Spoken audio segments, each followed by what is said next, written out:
Hello smarties, welcome back to SC educators. NCERT class 10 का mathematics chapter 5 that is arithmetic progression. इसका one shot video already channel पर डल चुका है। अगर आपने वो नहीं देखा है तो मैं रिकमेंड करूंगा वो आप देख लो। सारे कंसेप्ट्स और एनसीईआरटी के काफी सारे क्वेश्चंस कवर अप किए हैं।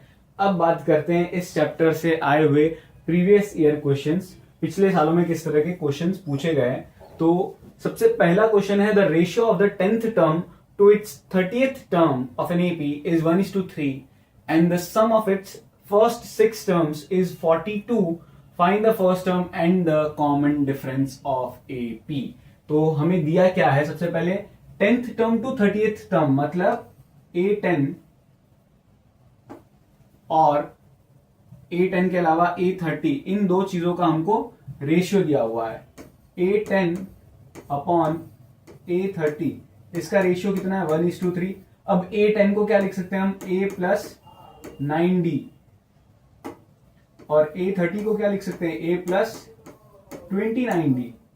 रेशियो कितना 1:3। क्रॉस मल्टीप्लाई करेंगे तो 3 ये दोनों से मल्टीप्लाई होगा, यानी 3A plus 27D is equal to A plus 29D। अब यहां पर 27D इस साइड भेजते हैं और A को इस साइड, यानी 3A minus A it becomes 2A and 27D अगर इधर जाके सब्ट्रैक्ट होगा तो 29D minus 27D which is 2D। 2 cancels out, A equals to D, यानी A यानी पहला टर्म और कॉमन डिफरेंस आपस में इक्वल है। ये तो पता चल गया। अब आगे एक और इंफॉर्मेशन दी थी, the sum of its first 6 terms यानी S6 कितना दिया है 42। दैट मीन्स 6/2, यानी हम कौन सा Sn का फॉर्मूला लगा रहे हैं, that is n/2 2A plus n-1 into D equals to 42। अब यहां पे n कितना है हमारा 6, 2A ये कितना हो जाएगा 5 और d भी हमारा a के बराबर है, तो इस d को भी हमने रिप्लेस कर दिया a से। अब ये 2 1 2 3 3 उधर जाके डिनोमिनेटर में डिवाइड हो जाएगा, यानी 42 डिवाइड बाई 3 और ये 2A और 5A मिला के बन जाएगा 7A। दैट मीन्स 2 जब डिवीजन में जाएगा तो हमको कितना, 3 जब डिवीजन में जाएगा तो हमको मिलेगा 14 एंड देन A हमको इससे मिलता है 2।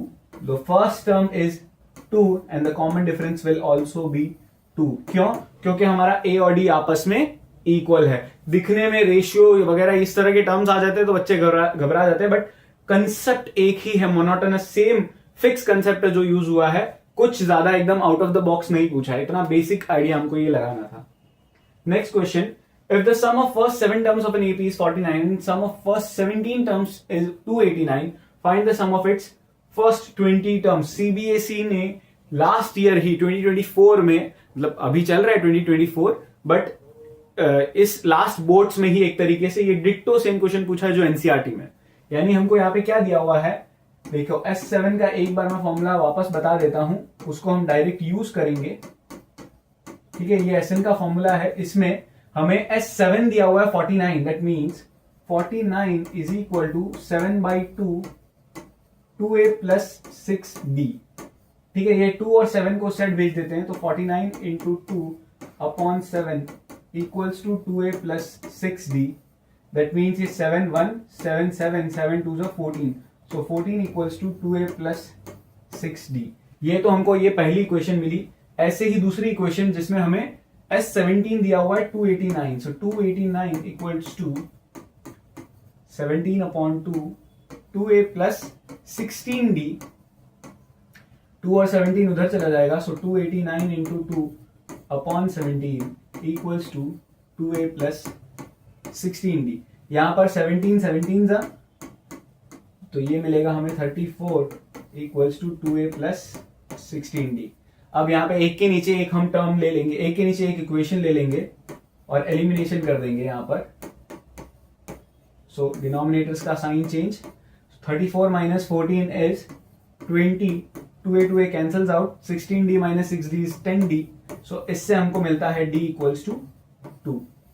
ठीक है, ये 10 उधर नीचे जाके डिवाइड हो गया। D2 मिलते ही हम किसी में भी इसमें पुट कर देते हैं, so 14 equals to 2A plus D हमारा 2 है, सो 6 इंटू 2 इज 12 उधर जाके सब्ट्रैक्ट हुआ तो हमको मिलेगा यहाँ पे 2 इक्वल्स टू 2A और इससे हमें a की वैल्यू क्या मिली 1।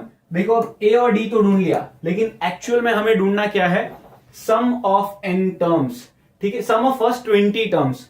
सो Sn का फॉर्मूला दैट इज S20, जो कि क्या होगा 20/2 2a प्लस 10d।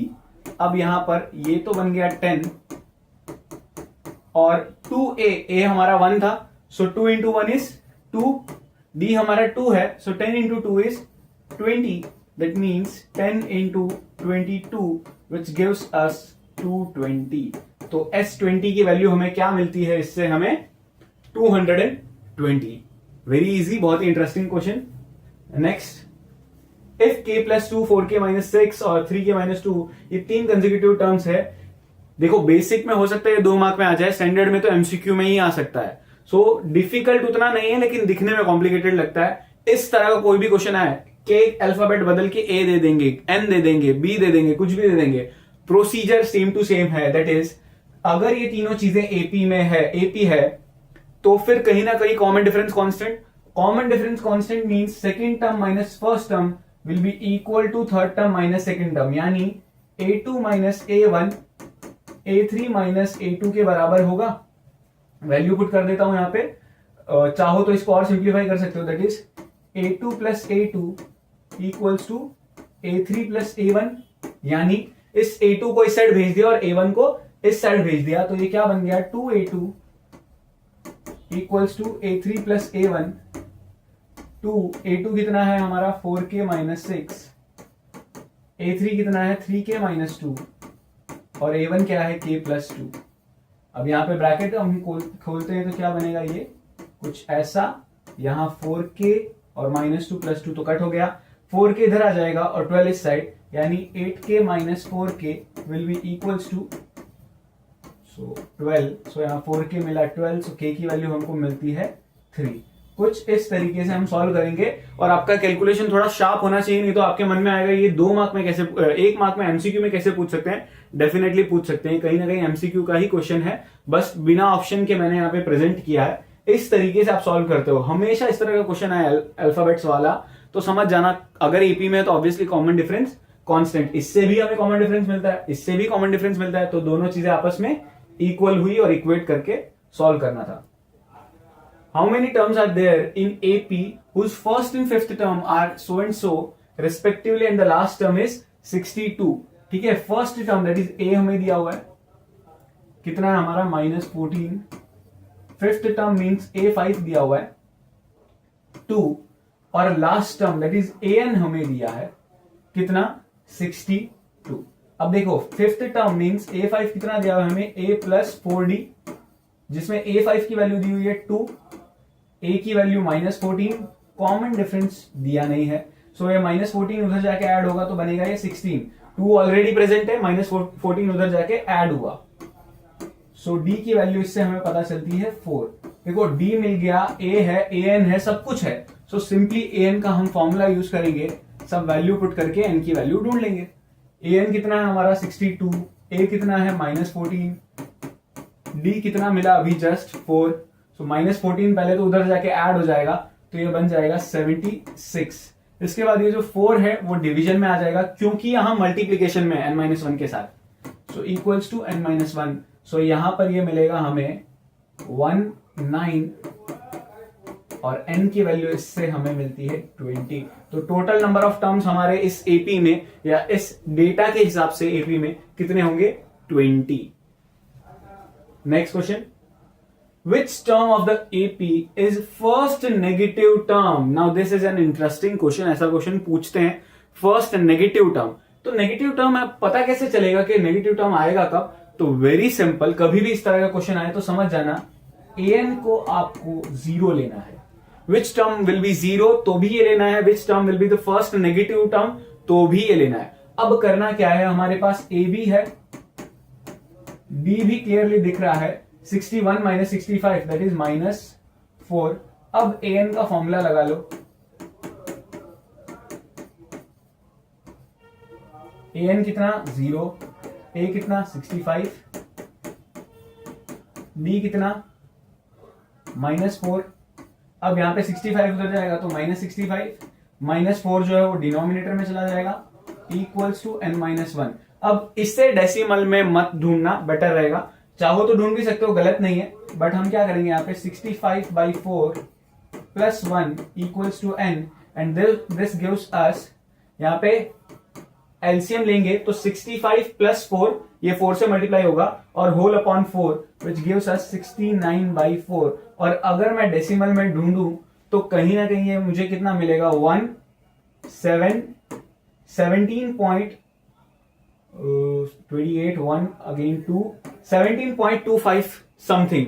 अब ध्यान से समझना, 17 पॉइंट समथिंग पे अगर मेरा एपी 0 बन रहा है तो जस्ट अगला नंबर जो है, यानी कि देखो 17 से 0 जो है ना वो 17th टर्म से ऊपर है और 18th टर्म से नीचे है। सो 18th टर्म, अगला टर्म जस्ट 0 से भी नीचे जाएगा। Therefore we can say first negative term जो है विल बी 18th टर्म। आप चाहो तो मैं फाइंड करके दिखा सकता हूं A18 क्या है। आप चाहो तो ये रफ में क्रॉस चेक भी कर सकते हो एग्जाम में। A + 17D, that means A हमारा कितना है 65 + 17 इंटू कॉमन डिफरेंस कितना है -4, this gives us 65 - 68, this is -3, and -3 will be the first negative term of this AP। आप सोच रहे होगे -1 फर्स्ट टर्म है ना, लेकिन -1 इस AP में आएगा इसकी कोई गारंटी थोड़ी, जरूरी थोड़ी है। सो यहां पर -3 पहला नेगेटिव टर्म होगा, और इससे जस्ट पहले जो नेगेटिव पॉजिटिव टर्म है वो हमारा होगा 1 के बाद यहां पर -3 आने वाला है। सो यहां पर अगला क्वेश्चन है 250 logs are stacked in the following manner, 22 logs in the bottom row, 21 in the next 20। So कुछ इस तरह का ये एग्जांपल है। एनसीईआरटी में भी इस तरह का आपको क्वेश्चन देखने को मिलेगा। एक्सरसाइज 5.3 का I guess last second question है। सो सबसे नीचे कुछ लॉक्स है, लकड़ियां हैं, उसके ऊपर एक कम, उसके ऊपर एक कम, और इस तरीके से ये स्टैक्स है, और टोटल मिला के यहाँ पर वैल्यूज बस बदल दी है, 250 लॉक्स ही है। सो कह सकते हैं SN जो है कहीं ना कहीं total number of locks that is 250, हमारा A है वो 22 है, D हमारा -1 है क्योंकि एक एक लॉक्स कम होती जा रही है और हमें N की वैल्यू पहले तो फाइंड आउट करनी है। सो SN का फॉर्मूला हमारा क्या है, n/2 2A + n-1 into D। सो यहां पर SN की वैल्यू हमारी 250, n/2 2 into 22 is 44, and -1 into n is -n, -1 into -1 is +1, 2 उधर जाके मल्टीप्लाई होगा तो मिलेगा हमें ये 500, और यहां मिलेगा हमें 45 - n, ब्रैकेट्स ओपन करेंगे तो 500 is equal to 45n - n²।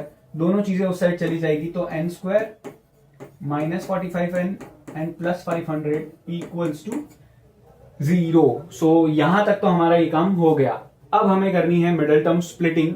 So 25 into 20 कहीं ना कहीं 500 होता है, और 25 और 20 मिला के 45 भी होता है। सो इसका मिडिल टर्म स्प्लिटिंग अगर हम यहां करते हैं, -25n - 20n + 500 equals to 0। So n common निकला तो n - 25, और 20 कॉमन निकला तो n - 25। तो कहीं ना कहीं हमें दो वैल्यूज मिलेगी, एक 25 और एक 20। लेकिन क्या ये दोनों ही सही है, चेक करते हैं। हम 25th रो में कितने लॉक्स होंगे वो ढूंढते हैं, that is A + 24D। So 22 + 24 into -1 है यहाँ पे, विच गिव्स अस 22 - 24 विच इज -2। अब -2 हो नहीं सकता तो negative number of locks possible ही नहीं है ना, इसीलिए। सो अब n20 ढूंढ के देखते हैं हम, n20 लेके देखते हैं। So A + 19D which gives us 22 + 19 into -1 which means 22 - 19 which is 3। तो इससे क्या पता चलता है, टोटल नंबर ऑफ रोज कितनी 20, total number of logs in the top row that is 20th row, सबसे ऊपर वाली रो में कितनी लकड़ियां होंगी 3। कई बार बच्चे सोचते हैं कम होते होते सबसे ऊपर एक से कम तो क्या होगी, मतलब एक से ज्यादा कैसे हो सकती है। तो लॉजिकली सोचो 250 नंबर ऑफ लॉक्स तो फिक्स ही है, इतनी ही है, तो जल्दी भी तो खत्म हो सकती है। 250 हम 3 लॉक्स रखें और वहीं पे खत्म हो गई हमारी 250, ये भी तो पॉसिबल है। इसीलिए लॉजिकली ऐसे दिमाग लगा के यहां पर हमें ये आंसर फाइंड आउट करना था। 20 रोज बनेगी और सबसे टॉप पे 3 लॉक्स होगी। नेक्स्ट, अब find A and B so that numbers are in AP. Very easy, यहां पर जिसके आजू बाजू हमको वैल्यू दी होती है ना, उसके साथ खेल खेलना है। जैसे बी के आजू बाजू दिया हुआ है ना, तो पहले बी के साथ खेल खेल लो। That is this minus this will be equal to this minus this. अब इसे लिखेंगे कैसे हम? A3 minus A2 will be equal to A4 minus A3, यानी A3 कितना है हमारा B, and B minus 7 will be equal to 23 minus B, that means B plus B will be equal to 23 plus 7, that means 2B equals to 30। तो इससे B की value हमको मिलती है 15। अब हम ये यहां पर A की वैल्यू ढूंढने के लिए यूज कर सकते हैं। That means 7 minus A will be equal to B minus 7। B की वैल्यू हमारे पास है, यानी 15 minus 7। So 7 minus A equals to 8। So 7 minus 8 equals to A।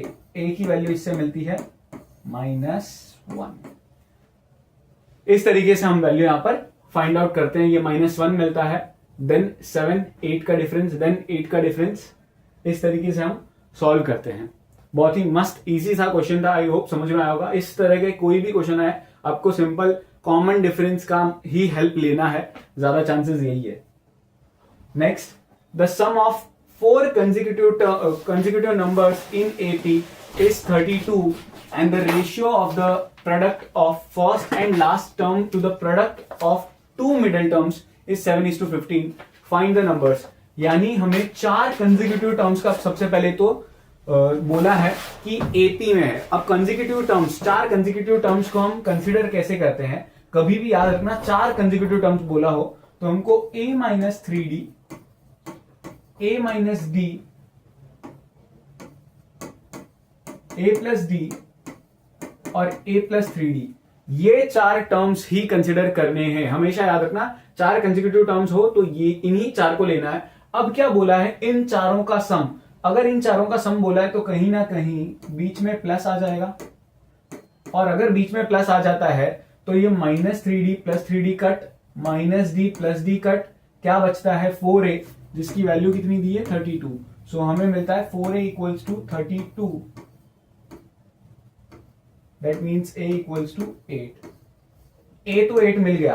अब the ratio of product of first and last term, first and last term मतलब A minus 3D और A plus 3D, इनके product का ratio किसके साथ? And to the product of 2 middle terms, middle terms मतलब A minus D और A plus D। कितना दिया है रेशियो? 7:15। ध्यान से समझना, ये स्टेटमेंट बहुत इंपॉर्टेंट है, 2020 में पूछा भी गया ये क्वेश्चन। फर्स्ट और लास्ट टर्म, पहले तो 4 कंसेक्यूटिव टर्म्स कैसे सपोज करने हैं याद रखना, यही करने हैं। अभी एक टिप भी दूंगा, 3 का भी पूछा जाता है, 5 का भी पूछा जाता है, तो उसमें हमको क्या सपोज करना है। सो यहाँ पे रेशियो किसका लेना है? पहला और आखिरी, यानी A minus 3D A plus 3D, और बीच के 2 टर्म्स यानी A minus D A plus D, इनके प्रोडक्ट्स का रेशियो लेना है। अब कहीं ना कहीं न्यूमरेटर डिनोमिनेटर दोनों में ही आइडेंटिटी लग जाएगी, A square minus B square, और इस 3D का स्क्वायर क्या होगा? 9D square. डिनोमिनेटर में A square minus D square equals to 7/15। अब अगर हम क्रॉस मल्टीप्लाई करें तो हमको क्या मिलेगा यहाँ पर? 15, या फिर चाहो तो आप A की वैल्यू भी पुट कर सकते हो, जो कन्वीनियंट हो। मैं पहले क्रॉस मल्टीप्लाई करके सिंप्लीफाई कर रहा हूं जहां तक हो सके। So 15 into A is 15A square minus 15 into 9 is 135। So 135D square equals to, ये इधर आएगा तो 7A square minus 7D square. ठीक है, अब यहां पर सिंप्लीफाई अगर हम करते हैं, 7A स्क्वायर को इधर भेजेंगे, यानी 15A square minus 7A square equals to 135 इधर गया तो प्लस में 135D square minus 7D square. अब यहाँ पे 15A square minus 7A square होता है 8A square equals to 135D square. अगर सब्ट्रैक्ट करूं यहाँ पर तो ये मिलेगा हमें 128d²। a की वैल्यू कितनी आई थी 8, so 8 into 8 into 8 that is 8 into 8 into 8 divide by 128 equals to d²। अब यहां पे कटिंग हो जाएगी, सो कट होते वक्त पहले तो मैं 4 से कट करता हूं, 4 इंटू 2, 4 इंटू 3 एंड 2, 2 1 जा 2 16 जा। सो कहीं ना कहीं अगर ये 8 का स्क्वायर बन रहा है और नीचे 16 मिल रहा है तो मैं स्क्वायर रूट ले लूं, यानी d की वैल्यू क्या होगी 8/4, विच मीन्स d की वैल्यू कितनी मिलेगी हमें 2। अच्छा, प्लस माइनस हमें यहां पे लगाना पड़ेगा, that is very important. Better हम यहां पे कटिंग ही कर लेते हैं, दैट इज यहां पे हमें कितना मिला था 432 एंड कट के हमें मिला था 16। सो 1 जा 2 जा 2 1 जा 2 4 जा, सो d² की वैल्यू हमें मिली है 4। सो d की वैल्यू कितनी होगी +-2। आपको +-2 दोनों कंसिडर करना पड़ेगा क्योंकि d can be positive, d can be negative, दोनों चीजें होती है। हमें ढूंढना क्या था, फाइंड द नंबर्स। अब d की वैल्यू हम यहां पर पुट करके सॉल्व कर सकते हैं। हमारा पहला टर्म के मतलब फर्स्ट टर्म तो नहीं कहेंगे, a हमारा 8 मिला था। फर्स्ट टर्म हमारा था क्या a - 3d। पहले d की हम सब पॉजिटिव वैल्यू कंसिडर करके चलते हैं। So a - 3 into 2 is 6। So 8 - 6 कितना होता है 2। Then 8 - 2 is 6, 8 + 2 is 10 and 8 + 6 is 14। So ये हमारा एपी बना। अगर मैं -2 कंसिडर करके चलूं तो भी मुझे यही मिलेगा रिवर्स ऑर्डर में। करके देख लेते हैं। -2 into -3 is +6, so 8 + 6 is 14, then 10 मिलेगा, देन 6 मिलेगा एंड फाइनली 2। तो ये दो तरीके से हमको एपी मिल सकता है। आपको दोनों ही मेंशन करने पड़ेंगे क्वेश्चन में, वेरी इंपॉर्टेंट। फाइनल आंसर आप इस तरीके से लिखोगे। This is a very interesting question, 3 mark में पूछा जाता है। Next, find the sum of the first 100 natural numbers. अब फर्स्ट 100 नेचुरल नंबर्स का आप सीधा सीधा फॉर्मूला लिख लो नेचुरल नंबर्स के लिए, n into n+1/2 that is 100। इस क्वेश्चन के लिए हमारा 100 इंटू 101/2, 2 1 जा 2 50 जा, 50 से मल्टीप्लाई करना है। सो 101 इंटू 5 होता है 505 और पीछे लगा दिया एक 0, तो 5050 हमारा यहां पर सम ऑफ 100 नेचुरल नंबर्स हमको मिलेगा। बहुत ही इंटरेस्टिंग सा क्वेश्चन है, इजी है।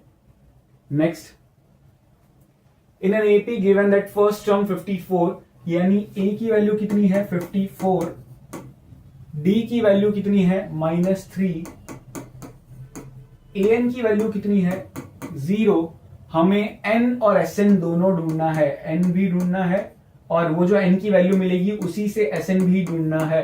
ये दोनों चीजें ढूंढनी है। पहले हम an का फॉर्मूला लगाएंगे, देन sn का फॉर्मूला लगाएंगे और उससे वैल्यूज को फाइंड आउट करेंगे। अभी के अभी वीडियो को पॉज करो, जो दोनों फॉर्मूलाज बताएं सिर्फ और सिर्फ वैल्यूज पुट ऑन करनी है और कमेंट बॉक्स में मुझे बताओ इस क्वेश्चन का आंसर क्या मिलेगा। Next question, which term of the AP will be 120 more than its 21st term? NCERT के टाइप का क्वेश्चन, 54th टर्म वाला 132 more than its 54th term, ऐसा कुछ क्वेश्चन है। सेम टाइप का क्वेश्चन, हमको 21st टर्म पहले तो जानना पड़ेगा। सो A21 will be A + 20D। यहां पे A भी हमारा ये है तो A कितना हमारा 3 और D क्लियरली दिख रहा है हमको 12। सो A21 की वैल्यू हमारी कितनी आएगी 3 + 20 into 12 which means 3 + 240 which gives अस 243, यानी 21st टर्म कितना मिला हमको 243। अब A21 प्लस हमको करना है 120 विच मीन्स 243 + 120 विच गिव्स अस 363। ये तो हमको मिल गया an। अब an का फॉर्मूला लगाना है, यानी कि इस क्वेश्चन में बोला क्या है, इस सीरीज में 21st टर्म जो आएगा उसमें भी अगर 120 ऐड कर दो तो जो नंबर मिलेगा वो कौन से पोजीशन पे आता है, 5वां 10वां 50वां 100वां 150वां, कौन सा नंबर का टर्म है। सो वो हमें n फाइंड करने के लिए यहां पर बोल रहे हैं। सो an हमारा हो गया 363, a की वैल्यू 3, d की वैल्यू हमने देखी थी 12, 3 उधर जाके सब्ट्रैक्ट हुआ 360, 12 जो मल्टीप्लीकेशन में हो जाएगा डिवीजन में, कितना मिला यहाँ पर हमें 30, सो n की वैल्यू मिली 31, यानी कि अगर 21st टर्म दैट इज 243 उसमें अगर हम 120 ऐड कर दें तो हमको नंबर मिलेगा 363, जो कि कौन सा टर्म है इस सीरीज का 31st term. Next, Ramkali would require 5,000 rupees for getting her daughter admitted in a school. After a year, she saved 150 in the first month and increased her monthly saving by 50 every month. Find if she will be able to arrange the required money after 12 months. तो हमको सीधा सीधा saved first month कितना 150 rupees, तो AP हमारा क्या बन रहा है 150, then 200, then 250, then 300, इस तरीके से वो सेव कर रही है। तो हमको इंफॉर्मेशन क्या है हमारे पास, A 150, D कितना 50, और वो कितने महीने के लिए सेव कर रही है 12, तो N कितना मिल गया हमको 12। तो S12 हम ढूंढ के देखते हैं वो सेव एक्चुअल में कितना कर पा रही है, वो हम चेक करते हैं। सो 12/2, 2 into A is 150 प्लस 11 कैसे आया n-1 यानी 12-1 इंटू डी कितना है हमारा 50, सो ये 2 1 2 6, सो 6 इंटू ये हो गया हमारा 300 प्लस 11 इंटू 5 इज 55, 550, सो ये हमें मिलता है 6 इंटू ये कितना मिलेगा 850, और अगर हम मल्टीप्लाई करके देखते हैं 0 6 5 33 कैरी 8 6 48, 48 प्लस 3 इज 5100 रुपीज वो सेव कर पा रही है, which is greater than 5000 rupees. Therefore यहां पर कह सकते हैं she will be able to arrange the money. ठीक है, वो अगर इससे क्या वैल्यूज पता चलती है, ये थोड़ा एसएसटी का क्वेश्चन हो गया कि मंथली सेविंग्स करना बहुत अच्छी बात है, इस तरह के हम कोई स्टेटमेंट लिख सकते हैं, डजंट मैटर। बाकी मुद्दे की बात यह है कि वो 5100 रुपीज सेव कर रही है और फीस पे करनी थी 5000, सो इट्स इनफ। ठीक है, 100 रुपए एक्स्ट्रा ही बच रहे हैं। Next, sum of 4250 is to be used to give 10 cash prizes to students of a school for their overall academic performance if each prize is 50 less. देखो ये भी एनसीईआरटी का क्वेश्चन है, वर्डिंग बदल दी, न्यूमेरिकल वैल्यूज जो है वो बदल दी, दैट्स इट। यानी हमें एसएन दिया हुआ है 4250, ठीक है, कितने कैश प्राइजेस है 10, सो एन की वैल्यू भी दी हुई है, और हर कैश प्राइस पिछले वाले से 50 कम है, तो डी -50 होगा क्योंकि कम होता जा रहा है। हमें ए की वैल्यू ढूंढनी पड़ेगी पहले, सो एसएन का फॉर्मूला हमारा n/2 2a plus n-1 into d। सो Sn कितना है हमारा 4250 इक्वल टू n कितना है 10, सो 10 डिवाइड बाई 2, 2a प्लस ये कितना हो जाएगा 9, और 9 इंटू -50 इज -450, ये हो गया 5 उधर जाके डिवाइड हो जाएगा, जब 5 इससे डिवाइड होगा तो 850 हमें मिलता है, सो 2a -450, ये 450 उधर जाके ऐड हो जाएगा, तो 2a will be equal to 800 400 1200 1300 हमें मिलता है, सो a की वैल्यू मिलती है हमें 650, यानी जो फर्स्ट प्राइस जीत रहा है उसे कितने रुपए मिलेंगे 650। ठीक है, A1 है यानी first prize winner will get 650 rupees, A2 ऐसे ही करते करते 600 rupees, A3 550 rupees and so on करते करते A10 कितना होगा हमारा A प्लस 9D यानी 650 प्लस 9 5 45 यानी 650 minus 450 which is 200। So last price 200 rupees का होगा, और इन सब का अगर हम टोटल करते हैं तो कहीं ना कहीं आपको 4250 रुपीज मिलता है। This is an also interesting question. Next, a child puts 1 5 rupee coins from her saving in the piggy bank. On the first day, she increases her saving by 1 5 rupee coins daily. If the piggy bank can hold 190 coins of 5 rupees in all, find the number of days she can contribute to putting the 5 rupee coins into it and find the total money she saved. यानी basically हमको करना क्या है, रोज एक एक 5 का सिक्का डालती जा रही है। और अच्छा, एक दिन, पहले दिन एक सिक्का, दूसरे दिन 2 सिक्के, तीसरे दिन 3 सिक्के, इस तरीके से total 190 coins it can hold. कह सकते हैं एसएन हमें दिया हुआ है 190। अब ये नंबर ऑफ कॉइन्स पे बहुत बच्चे यहां पे गलती क्या करेंगे, ए को 5 लेंगे, डी को भी 5 लेंगे, जबकि वो गड़बड़ हो जाएगी। नंबर ऑफ कॉइन्स के एपी की बात करूं तो पहले दिन 1 कॉइन, दूसरे दिन 2 कॉइन, तीसरे दिन 3 कॉइन। तो कह सकते हैं यहां ए 1 होगा, डी भी 1 होगा। Very important part. सो यहां पर एसएन का जो फॉर्मूला है n/2 2a plus n-1 into d. So S n कितना है हमारा 190, टोटल 190 कॉइन्स। 2 इंटू 1 इज 2, और 1 से ये ब्रैकेट खुलेगा तो n-1, सो 2 वहां चला जाएगा तो 380 is equal to n into 1 plus n। So brackets यहां पे खुलेंगे तो ये बनेगा n स्क्वायर प्लस n, और जो 380 है वो इस साइड भेज देंगे हम -380 में, सो इक्वल्स टू 0। यहां हमको करना पड़ेगा middle term splitting. So 20 into 20 is 400, but 19 और 20 ले सकते हैं, यानी n square will be 20n minus 19n minus 380 ऊपर यहां पर।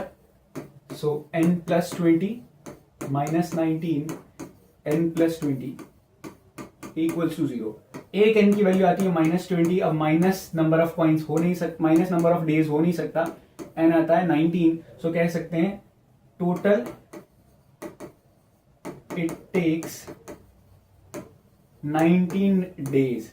लेकिन यहां पे क्वेश्चन खत्म नहीं होता, ये तो नंबर ऑफ डेज मिले, यानी 19 दिनों में वो 190 कॉइन्स कलेक्ट करती है या करती है शी बोला है, और टोटल अमाउंट भी पूछा है। तो अगर 190 कॉइन्स शी सेव्स, एक सिक्का 5 का, सो इंटू 5 अगर हम कर लेते हैं, सो कितने रुपीज हो जाएंगे, 950 rupees. Total she saves 950 rupees. इस तरीके से हम ये क्वेश्चन सॉल्व करते हैं। बहुत ही इंटरेस्टिंग क्वेश्चन था। अब यहां पर हमारे आज के सारे PYQs खत्म होते हैं। आई होप आपको सारे कंसेप्ट समझ में आए होंगे, सारे इंटरेस्टिंग क्वेश्चंस भी समझ में आए होंगे। Thank you so much for watching. ये वीडियो ज्यादा से ज्यादा अपने दोस्तों के साथ शेयर करना। मिलते हैं नेक्स्ट वीडियो में।